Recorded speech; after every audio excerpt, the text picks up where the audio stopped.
قل للمؤمنين يغضوا من أبصارهم ويحفظوا فروجهم ذلك أزكى لهم إن الله خبير بما يصنعون.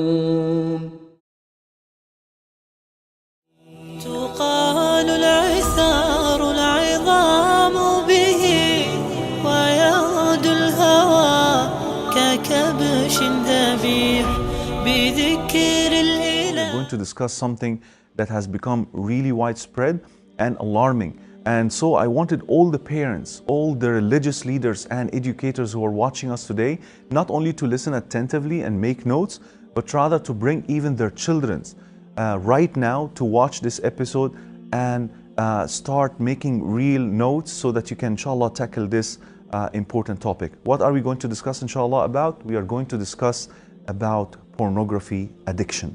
Now, why did I choose this topic? My brothers and sisters in Islam, according to experts, pornography has become one of the most dangerous drugs of our time. Yes, you have heard it right. It is like drug. It is the right time for all the parents, all the educators and religious leaders to start studying the science behind pornography addiction and how can we offer the necessary help for our brothers and sisters who are addicted to it. Now, why pornography really is an addictive thing? Number one, my brothers and sisters in Islam, it's accessibility. It is so easy to access pornography nowadays. 20 years back or 25 years back, for anyone to watch porn, he would really go through a lot of hassle in order to obtain a VHS tape or a magazine. And in order to watch that tape or to go through this magazine, you have to hide, you have to go. But nowadays, just on your cell phone, my brothers and sisters, you can have access to these filthy images, walayadu billah. So number one, it's accessibility. So it starts by what? A trigger. A trigger. You watch something. You did not protect your gaze. And that's why the Prophet Muhammad sallallahu alaihi wasallam advised us to lower our gaze. The Quran tells to the believing men to lower their gaze and guard their modesty. So whenever you walk down the street and something triggered you, you have to immediately divert your gaze. So a trigger, and number two is a justification. The justification is you will start saying it is better than zina. It is better than going out and hunting for a prostitute. So watching porn is okay. So you will justify your action. So a trigger, justification, and then the action. And after the action and the pleasure expected, you will start feeling terribly regret.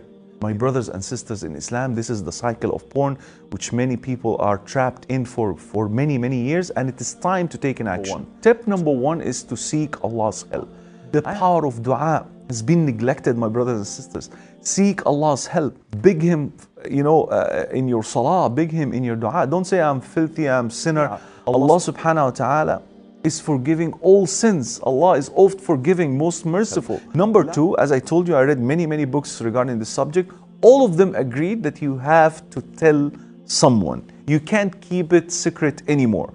But be careful, you have to tell someone whom you trust. So you may tell a very close friend, you may tell a coach, a professional coach, a counselor, and he would help you, inshallah, to go about the curing journey, inshallah. Number three, eliminate all pornographic pictures, images from your computer. Even you start, staying away from TV itself, from, TV series, Hollywood, Bollywood, and all these things, because even a girl wearing inappropriate clothes can be a kind of pornography trigger to those who are addicted. So stay away from any of these movies. Number four is to divide your goals into small goals. 4 days. So whenever you reach to your goal, you give yourself another small goal. So divide your goal into small goals. Number five, do not ever punish yourself when you fall, because you will. You will relapse again and again. Pornography addiction, my brothers and sisters, is very compulsive, is very powerful. The people actually who are addicted to porn, they do not want to watch porn. Instead of telling them haram, haram, haram, which is, of course, it's important to inform them that it is haram, but that in most cases don't work because they're addicted. They can't help themselves to stay away from porn. So we need to really study the science behind this addiction in order to offer them some help. Number six, my brothers and sisters who are addicted. So what I should do, develop new habit. Monitor yourself. When do I normally watch porn? Most people will say that I watch porn past midnight, when everybody is asleep. Now, the key here in order to break that habit is what? Is to sleep early. You start to develop the habit of sleeping early and continue with the habits that you have developed. Whether it is sport, swimming, sleeping early, reading beneficial books, continue with this habit for a long time. So may Allah subhanahu wa ta'ala protect our ummah from falling into this trap. Ameen, ameen, ameen. Jazakumullahu khairan. Assalamu alaikum wa rahmatullahi.